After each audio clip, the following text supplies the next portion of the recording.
Toto Wolff vient de lâcher une phrase qui change l'ambiance dans le garage Mercedes à la veille de l'Autriche. Pour la première fois cette saison, il dit tout haut que l'équipe va devoir discuter avec ses deux pilotes de la manière de gérer un duel interne quand une victoire est en jeu.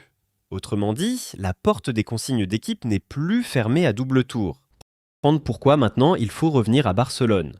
Antonelli menait toujours le championnat avant la course, avec 59 points d'avance, mais son abandon sur problème technique en toute fin d'épreuve, alors qu'il venait de dépasser Russell pour la deuxième place, a fait fondre son matelas à 41 points. Et dans le même week-end, Hamilton signait sa toute première victoire en rouge. Résultat, on a maintenant une bagarre à 3, parce que derrière Antonelli et ses 156 points, Hamilton est remonté à 115, et Russell le suit à seulement 9 longueurs. C'est précisément Hamilton qui hante Wolff.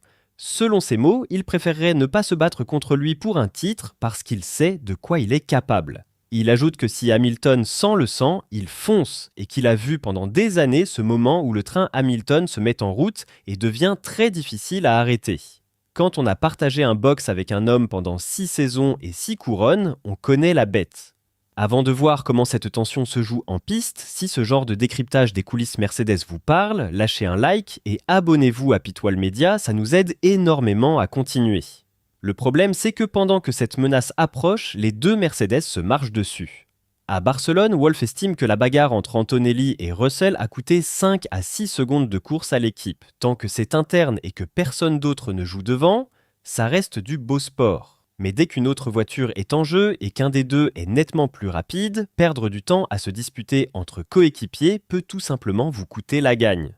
Alors soyons clairs sur ce que Wolff a dit et surtout sur ce qu'il n'a pas dit. Il n'a pas désigné de numéro 1, il n'a pas instauré de hiérarchie et il rappelle même que Mercedes n'a jamais interféré dans leur duel parce que c'est comme ça qu'ils ont toujours couru.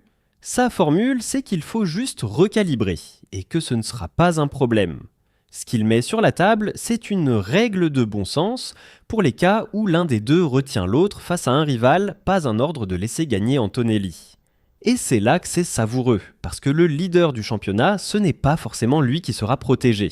Si un jour Russell était plus rapide et qu'Antonelli le bloque face à une Ferrari, la consigne pourrait jouer contre le patron du classement.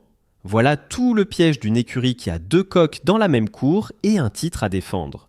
Mon avis, il est cohérent avec ce que je vous dis depuis des semaines, c'est que la vraie menace pour le titre d'Antonelli, ce n'est ni Hamilton ni Verstappen, c'est sa propre fiabilité.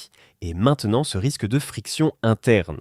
Mercedes apporte d'ailleurs en Autriche des évolutions de performance et de fiabilité en sachant que la fiabilité reste son talon d'Achille. Wolff a raison d'anticiper, mais introduire la notion de consigne, quand vos deux pilotes se respectent encore, c'est marcher sur des œufs. Le souvenir Hamilton-Rosberg n'est pas si loin. Et pour vous, est-ce que Mercedes a raison de préparer ses consignes dès maintenant ou est-ce le meilleur moyen de fissurer le vestiaire et de tout perdre ?